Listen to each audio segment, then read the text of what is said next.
It is a true honor to be here among you at this Global Leaders Meeting on Women, organized under the theme, One Shared Future, New and Accelerated Process for Women's All-Round Development.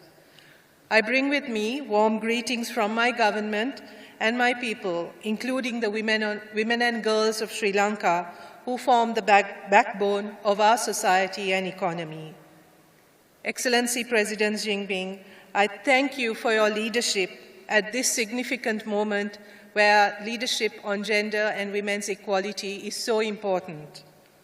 All-round development of women is holistic progress of women in education, health, economy, politics, society, and culture. 30 years ago, the world came together in Beijing for the 4th World Conference on Women under the theme Action for Equality, Development and Peace.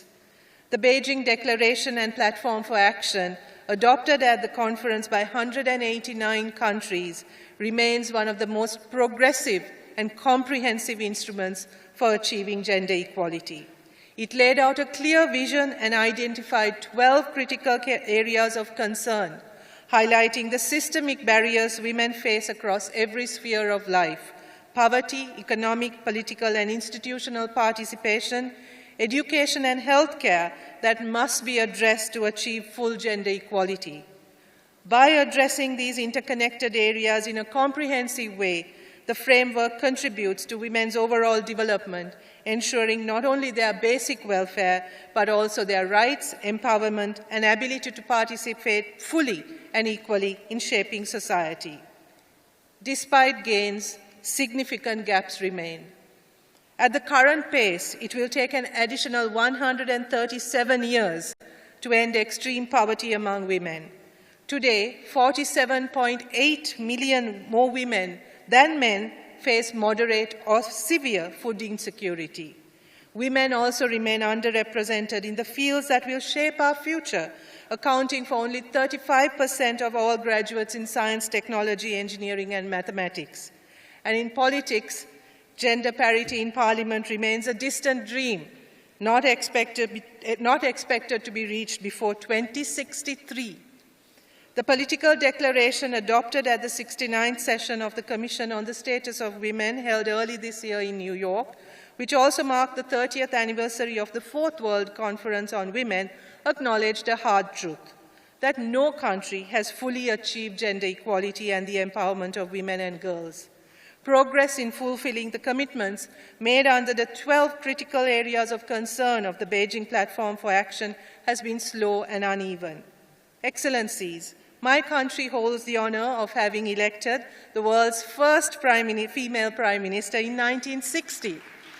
Building on that legacy, our recently concluded general elections have paved the way for 22 women from diverse social backgrounds, including those from working class and marginalized communities, to take a place in the country's legislature, the largest number of women to be represented in our parliament.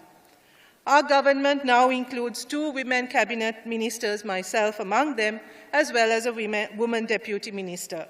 We have pledged to create the structural and social changes needed to increase women's political participation and to ensure that women are represented in leadership and decision-making at every level across every field. Standing here today, I reflect on the path carved by countless women who dreamed, who fought. It is on their shoulders that I stand as a woman, as a leader, and in solidarity with the hope and determination to carry forward the fight for greater gender equality and equal opportunity for every woman and every girl. Your Excellencies, I also note with concern the growing global pushback against gender equality and human rights, which directly shapes what can be achieved at the national level. That is why, Your Excellency, President Jinping, this is why this summit and your global leadership is so critical at this moment.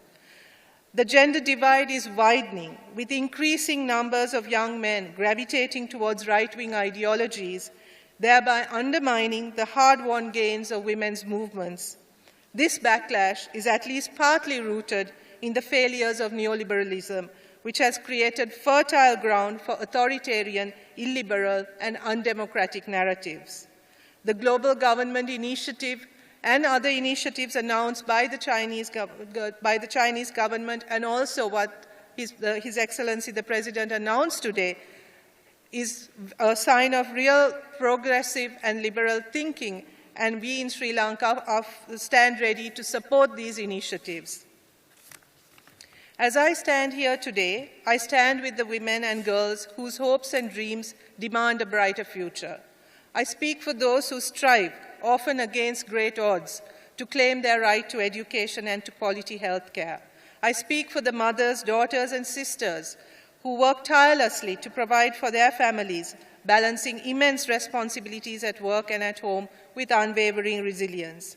Their courage and determination inspire us all, and it is our solemn duty to ensure that their aspirations are not deferred but fulfilled, that every woman and girl has the opportunity to thrive, to lead, and to shape the destiny of our nation and our world. As we gather here in this defining moment, let us remember that the greatest gift we can offer to the world, to the future, and to ourselves is action that is not confined by borders or national agendas. This is the era to propel a bold and unwavering agenda for women's empowerment. Gender equality is not a women's issue. It is a societal issue that demands attitudinal and behavioral transformation. True progress demands that we leave no one behind. By embracing gender-sensitive policies and budgets, we can unlock the full potential of every citizen and build economies of opportunity for all. Let us close the digital divide, ensuring that women and girls are not only users of technology, but creators and leaders in innovation. Let us recognize the value of unpaid care work and reduce the burden through shared responsibility and supportive public services. No woman is safe until every single woman is safe. Let us stand firm in declaring zero tolerance for gender-based violence, and let us commit to climate action that is not only urgent, but also deeply gender-sensitive. Together, we can create a future that is more just, inclusive, and sustainable, a future where equality is not an aspiration, but a living reality. I invite each and every one of you to join hands in securing this future for the women and girls in our respective countries. Once again, I thank you for your leadership.